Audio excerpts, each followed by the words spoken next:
ओम श्री कृष्णाय नमः। आप सभी का हमारे YouTube चैनल पर हार्दिक स्वागत है।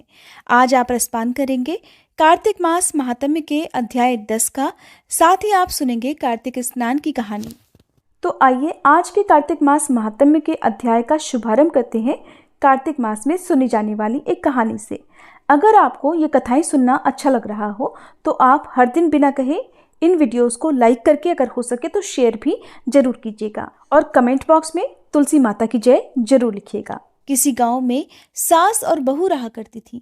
एक बार सास ने बहू से कहा कि बहू, मैं कार्तिक स्नान करना चाहती हूँ। तो बहू बोली, माँ जी जरूर करो, मैं भी आपके साथ कार्तिक स्नान कर लेती हूँ। तो सास बोली, बहू तुम्हारी तो अभी बहुत उम्र पड़ी है, तुम बाद में कर लेना। ऐसा कहकर सासू माँ गंगा स्नान के लिए चली गई।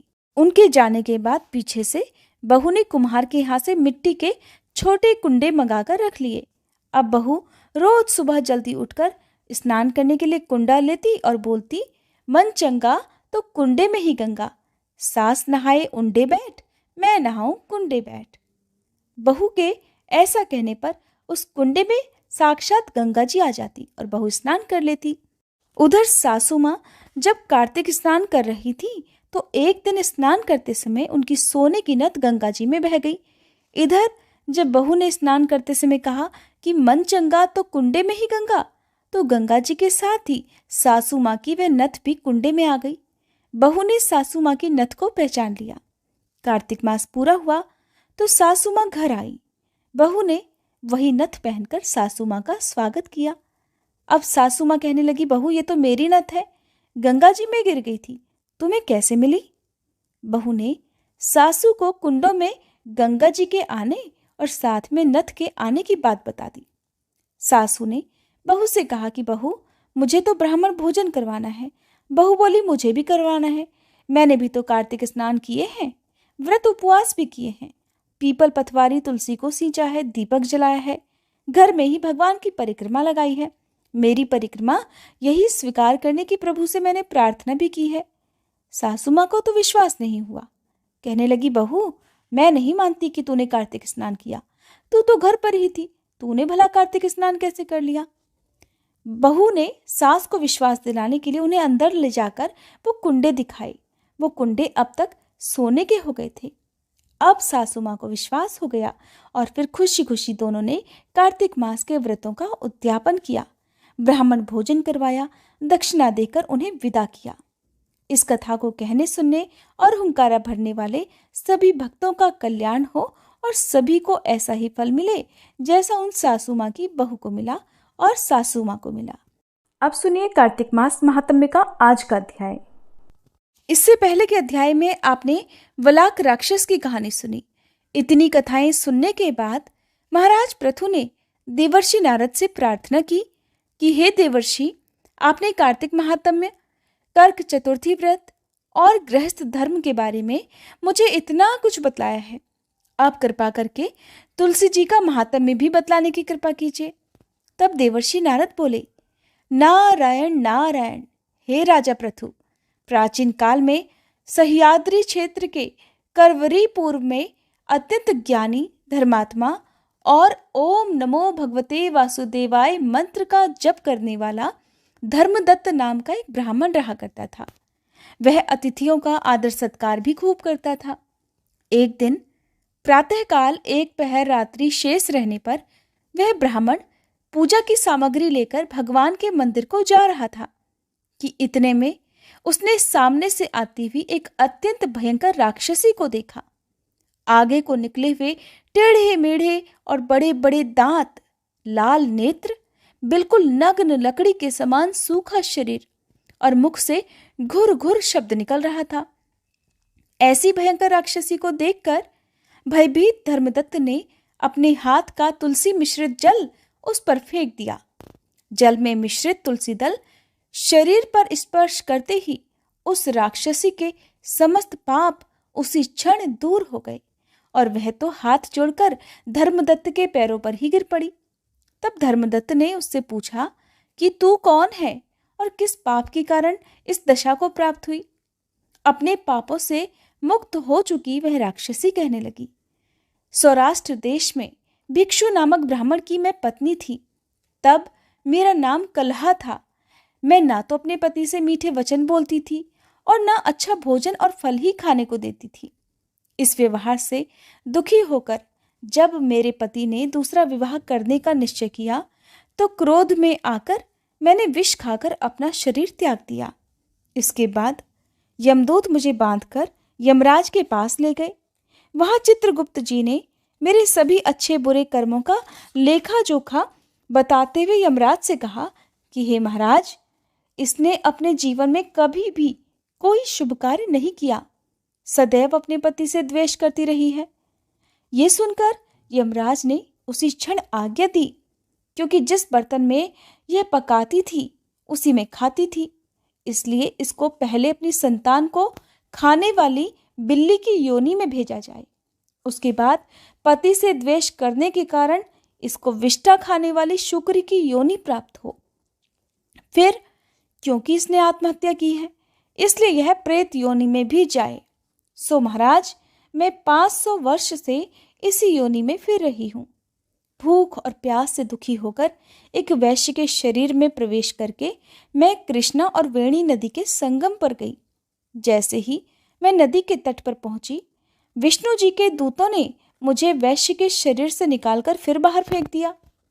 वहां से घूमती फिरती मैं आ रही थी कि मुझे आप मिल गए और आपने तुलसी मिश्रित जो जल मेरे ऊपर फेंका है उससे मेरे संपूर्ण पाप नष्ट हो गए। अब कृपा करके इस प्रेत योनि से भी मेरा उद्धार कर दीजिए। राक्षसी से सारा वृतांत सुनने के बाद ईश्वर भक्त ब्राह्मण धर्मदत्त ने कहा, तुमको देखकर मुझे अत्यंत दुख हो रहा है। मैं जानता हूं कि तीर्थ, व्रत, दान आदि सत्कर्म प्रेत योनि में नहीं हो सकते। तुम्हारे पाप अधिक और पुण्य बहुत कम है। इसलिए मैंने अपने जीवन काल में जितना भी कार्तिक मास का स्नान और व्रत किया है उसका आधा पुण्य मैं तुमको देता हूं। इससे तुम्हें उत्तम गति की प्राप्ति हो जाएगी। इसके बाद ब्राह्मण ने जैसे ही ओम नमो भगवते वासुदेवाय मंत्र पढ़ते हुए तुलसी मिश्रित जल से उसका अभिषेक किया, वह प्रेत योनि से मुक्ति पाकर अग्नि के समान दिव्य देह धारण कर लक्ष्मी जी के समान रूपवती हो गई। इसके बाद उसने ब्राह्मण को प्रणाम किया। तभी भगवान विष्णु के पुण्यशील और सुशील नामक 2 दूत वहां पर आए। उसको विमान में बैठाकर बैकुंठ लोक को ले गए। उन दूतों ने धर्मदत्त से कहा, हे ब्राह्मण, निरंतर भगवान की भक्ति में लीन रहने के कारण तुम धन्य हो। तुम्हारे द्वारा कार्तिक मास के स्नान और व्रतों का आधा पुण्य दिए जाने के कारण ही इसकी मुक्ति हो पाई है। हे विप्र, अपने इस त्याग, भक्ति और कार्तिक स्नान के प्रताप से कालांतर में तुम राजा के कुल में जन्म लोगे और अंत में बैकुंठ धाम को प्राप्त करोगे। नारायण नारायण। आज का अध्याय समाप्त हुआ। अब आज की कथा प्रारंभ करने से पहले मैं आपको थोड़ी सी जानकारी तुलसी जी के बारे में देना चाहती हूँ। ध्यानपूर्वक सुनिएगा। तुलसी दल और पत्तियां जब भी तोड़नी हो तो उसके लिए आपको वैधृति और व्यतिपात इन दोनों योगों में, मंगल, शुक्र और रवि इन तीनों वारों में, एकादशी, अमावस्या और पूर्णिमा इन 3 तिथियों में, संक्रांति और जन्म तथा मरण छूत में यानी कि जब सूतक लगा हो उस समय तुलसी दल नहीं तोड़ने चाहिए। संक्रांति, अमावस्या, एकादशी और रात में या सूर्यास्त के बाद भी तुलसी दल कभी नहीं तोड़ने चाहिए। किंतु तुलसी जी के बिना भगवान विष्णु की पूजा पूर्ण नहीं मानी जाती। इसलिए इन निषेध समय में या इन निषेध वारों में तुलसी जी के वृक्ष से अपने आप गिरी हुई पत्तियों से पूजा करनी चाहिए। पहले दिन के पवित्र स्थान पर रखे हुए तुलसी दल से भी आप भगवान की पूजा कर सकते हैं। जैसे कि अगर आपने एक दिन पहले तुलसी दल भगवान को अर्पित किए हैं तो अगले दिन उन्हीं को गंगा जल से धोकर आप फिर से उन्हें पूजा में प्रयोग कर सकते हैं। भगवान शालिग्राम के लिए पूजा में जो वर्जित तिथियां हैं उनमें भी आप तुलसी दल तोड़ सकते हैं। जैसे कि भगवान शालिग्राम और तुलसी जी का विवाह जिस भी वार को पड़े, अगर निषिद्ध वार को निषिद्ध तिथियों में भी पड़ता है तो उस दिन तिथियों में तुलसी दल तोड़े जा सकते हैं। बिना स्नान के और जूता पहनकर कभी भी तुलसी दल नहीं तोड़े जाते हैं। तुलसी जी का एक एक पत्ता ना तोड़कर पत्तियों के साथ आगे के भाग को तोड़ना चाहिए। तुलसी की मंजरी सब फूलों से बढ़कर मानी जाती है। मंजरी तोड़ते समय उसमें पत्तियों का रहना भी आवश्यक होता है और पौधे को हिलाए डुलाए बिना तुलसी के अग्र भाग को तोड़ना चाहिए। इससे पूजा का फल लाख गुना बढ़ जाता है। कभी भी नाखून से नोचकर तुलसी दल नहीं तोड़ने चाहिए। हरे कृष्णा। आज के अध्याय में बस इतना ही। इसके आगे का वृतांत आप सभी अगले अध्याय में सुनिएगा।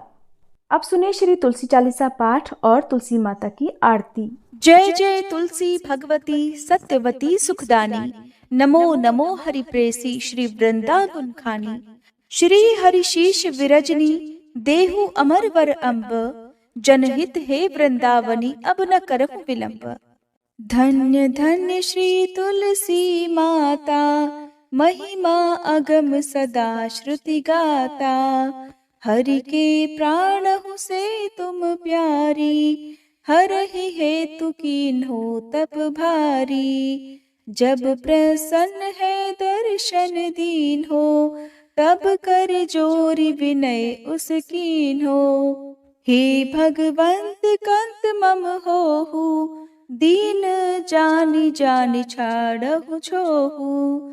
सुनी लक्ष्मी तुलसी की बानी, दीन हो श्राप कध पर आनी। उस अयोग्य वर मांगन हारी, हो बिटप तुम जड़ तनुधारी। सुनि तुलसी ही श्रव्योत ही ठामा, करहु वास तुहु नीचन धामा। दियो वचन हरि तब तत्काला, सुनहु सुमुखी जानी होहु बिहाला।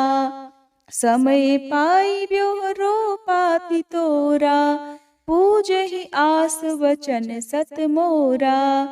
तब गोकुल मह गोप सुदामा, तासु भई तुलसी तू बामा।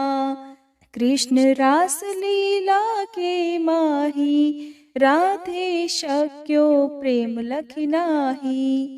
दियो श्राप तुलसी तत्काला, नर लोक ही तुम जन्महु बाला। यो गोप वह दानव राजा, शंख चूर्ण नामक शिर ताजा। तुलसी भई तासु की नारी, परम सती गुण रूप अगारी। अस द्वै कल्प बीत जब गयहु, कल्प तृतीय जन्म तब भयहु। वृंदा नाम भयो तुलसी को, असुर जलंधर नाम पति को। कर अति द्वंद अतुल बल धामा, कीन्हा शंकर से संग्रामा। जब निज सैन्य सहित शिव हारे, मरहि न तब हर हर ही पुकारे। पतिव्रता वृंदा थी नारी, को न सके पति ही संहारी। तब जलंधर ही भेष बनाई, वृंदा ढिग हरि पहुँचो जाई। शिव हित लहि करि कपट प्रसंगा, कियो सतीत्व धर्म तो ही भंगा। भयो जलंधर कर संहारा, सुनी उर शोक उपारा। तिह क्षण दियो कपट हरि टारी, लखि वृंदा दुख गिरा उचारी। जलंधर जस हत्यो भीता, सोई रावण तस हरहि सीता। अस प्रस्तर सम हृदय तुम्हारा, धर्म खंडी मम पति संहारा। यही कारण लहि श्राप हमारा, होवे तनु पाषाण तुम्हारा। सुनि हरि तुरत ही वचन उचारे, दियो श्राप बिना विचारे। लख्यो ना निज कर दूत पति को, छलन चाहियो जब पार्वती को। जड़ मति तुह अस हो जड़ रूपा, जग में तुलसी बिटप अनूपा। धग्व रूप हम शाली ग्रामा, नदी गंडकी बीच ललामा। जो तुलसी दल हम ही चढ़ई है, सब सुख भोग परम पद पई है। बिनु तुलसी हरि जलत शरीरा, अतिशय उठत शीश उर पीरा। जो तुलसी दल हरि शिर धारत, सो सहस्त्र घट अमृत डारत। तुलसी हरि मन रंजनिहारी, रोग दोष दुख भंजनिहारी। प्रेम सहित हरि भजन निरंतर, तुलसी राधा में नाही अंतर। व्यंजन हो 56 प्रकारा, बिन तुलसी दल ना हरहि प्यारा। सकल तीर्थ तुलसी तर छाही, लहत मुक्ति जन संशय नाही। कवि सुंदर एक हरि गुण गावत, तुलसी निकट सहस गुण पावत। बसत निकट दुर्वासा धामा, जो प्रयास ते पूर्व ललामा। पाठ करहि जो नित नर नारी, होहि सुख भाषहि त्रिपुरारी। तुलसी चालीसा पढ़ी तुलसी तरु गृहधारी, दीप दान करी पुत्र फल पावहि बंध्यहु नारी। सकल दुख दरिद्र हरिहार हुए परम प्रसन्न, आशय धन जन लड़ही कर बसहि पूर्णा अत्र। लाही अभिमत फल जगत महिलाहि पूर्ण सब काम, जेहि दल अर्पहि तुलसी तह सहस बसहि हरि राम। तुलसी महिमा नाम लख, तुलसी सूत सुख राम। मानस 40 रच्यो, जग मह तुलसीदास। प्रेम से बोलिए तुलसी महारानी की जय। तुलसी महारानी नमो नमो, हर की पटरानी नमो नमो। तुलसी महारानी नमो नमो, धन तुलसी पूरण तप कीनो। शालिग्राम बनी पटरानी नमो नमो। तुलसी महारानी नमो नमो, हर की पटरानी नमो नमो। जाके पत्र मंजरी कोमल, श्रीपति कमल चरण लपटानी नमो नमो। तुलसी महारानी नमो नमो, हर की पटरानी नमो नमो। कौन महीने बोई रानी तुलसा, कौन महीने हुई हरियाली नमो नमो। तुलसी महारानी नमो नमो, हर की पटरानी नमो नमो। कौन महीने हुई तेरी पूजा, कौन महीने हुई पटरानी नमो नमो। तुलसी महारानी नमो नमो। आषाढ़ मास में बोई रानी तुलसा, सावन महीने हुई हरियाली नमो नमो।